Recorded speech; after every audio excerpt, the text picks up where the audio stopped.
নগদ থেকে কিভাবে বিকাশে টাকা পাঠাবেন। নগদ থেকেও আপনি বিকাশও পাঠাতে পারবেন, ব্যাংকেও পাঠাতে পারবেন। কীভাবে নগদে বিকাশে এবং ব্যাংকে পাঠাবেন এবং কত টাকা খরচ হয় তা আপনাদেরকে দেখিয়ে দিচ্ছি। প্রথমে নগদের অপশনে যাবেন। নগদের অপশনে আসার পরে এই যে এখানে দেখবেন যে একটা অপশন আছে ট্রান্সফার মানি। হ্যাঁ, ট্রান্সফার মানিতে দেখবেন যে অনেকগুলো অপশন আছে। ট্রান্সফার মানিতে আপনার এই যে দেখেন ভিসা কার্ড, সোনালী ব্যাংক, পিএলসি, তারপর এনপিএসবি একটা অপশন আছে। এই এনপিএসবি অপশন থেকে আপনি ব্যাংকেও পাঠাতে পারবেন। মোবাইল ওয়ালেটের মাধ্যমে আপনি কি করবেন, মোবাইল ওয়ালেটটা হচ্ছে সাধারণত এই যে আমার নাম্বারটা দিয়ে দিলাম, এই যে মোবাইল ওয়ালেট, এখান থেকে ট্যাপ করবেন। ট্যাপ করার পর দেখবেন যে রকেট আছে, এসএসএল কমার্স আছে, সফটওয়্যার লিমিট আছে, উপায় আছে, বিকাশ। এই যে বিকাশে যখন পাঠাবেন দেখবেন যে বিকাশে পাঠানোর ক্ষেত্রে যে 100 টাকায় কত টাকা চার্জ কাটে। এই 100 টাকায় যখন কত টাকা চার্জ কাটে আপনার, এই যে 100 টাকা যখন বিকাশে পাঠাবেন, এই যে বিকাশে পাঠানোর সাথে সাথে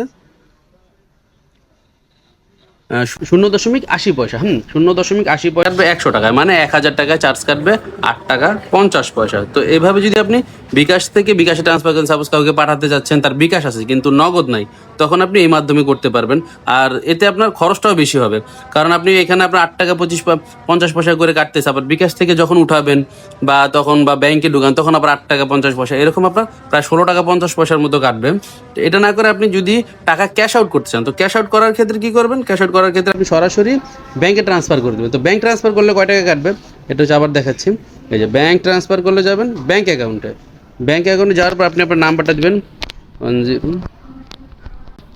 এই যে যেমন আমি আমার ব্যাংক অ্যাকাউন্টটা দিয়ে দিলাম। ব্যাংক অ্যাকাউন্টে কোন ব্যাংক অ্যাকাউন্ট, ব্র্যাক ব্যাংকের অ্যাকাউন্ট। ব্র্যাক ব্যাংকের দেওয়ার পরে এই সেম 100 টাকা, যেমন আমার এখানে ব্যালেন্স বেশি নাই তাই দেখাতে পারতেছি না। যেমন 1000 টাকা দিলে আপনার এখানে আসবে কতটা, এই যে ব্র্যাক ব্যাংক, এই যে পিএলসি। যখন আপনি